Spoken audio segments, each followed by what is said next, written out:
Bonjour à tous et bienvenue dans votre journal des produits de bourse de l'Upsa du jeudi 28 mars. Du rouge sur la place parisienne, le CAC 40 lâche 0,99% à 3711 points.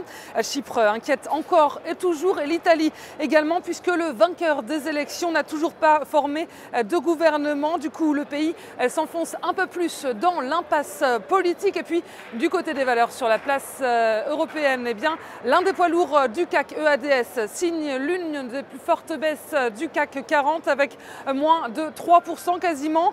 L'opérateur France Télécom lâche près de 3% et les bancaires terminent en ordre dispersé sauf Crédit Agricole qui se distingue sur une hausse de 2,08%. Et puis Wall Street termine la séance sur une note volatile. Le marché s'est rapproché de l'équilibre en fin de séance sans qu'aucune tendance claire ne se dégage finalement. Chypre toujours au centre des inquiétudes, donc continue de peser sur la tendance. Les opérateurs à New York craignent que les mesures choc de sauvetage de l'île ne soient répliquées à d'autres pays européens en difficulté financière. Et l'autre sujet d'inquiétude des marchés américains, comme en Europe on l'a dit, eh bien c'est l'Italie où le malaise politique est de plus en plus palpable. Et la bonne nouvelle aux États-Unis, eh bien c'est que la reprise de l'économie américaine se fait sentir, même si les turbulences en zone euro eh bien n'ont pas fini d'inquiéter les marchés américains. Eh bien on voit que Wall Street a été porté hier par des chiffres économiques encourageants.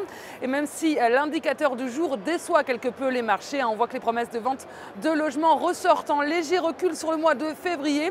Et comme souvent, eh bien, ce sont les banques qui font les frais du trouble en zone euro.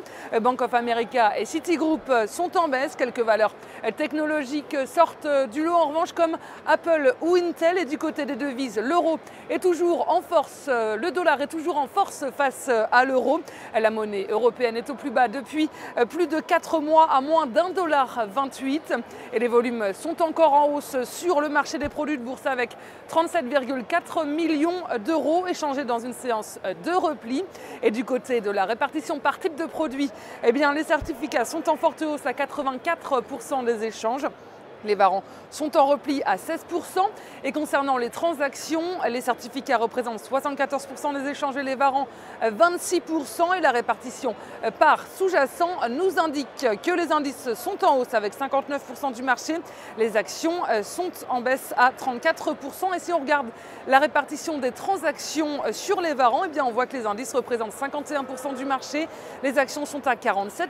Le taux de change et les matières premières sont à 1%. Et la valeur du jour, c'est aujourd'hui le groupe de luxe LVMH. Le titre rebondit au-dessus d'une figure de continuation haussière en triangle.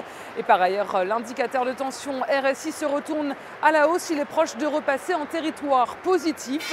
La formation d'une nouvelle jambe de hausse est ainsi privilégiée, étant que le support à 129 € n'est pas enfoncé.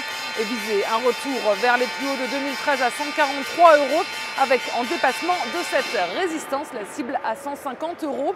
Et la stratégie qui vous est proposée pour jouer cette valeur, c'est l'achat du Warrant Call LVMH à 3305 T d'Unicredit au prix d'exercice de 130 € et d'échéance au 6 septembre 2013.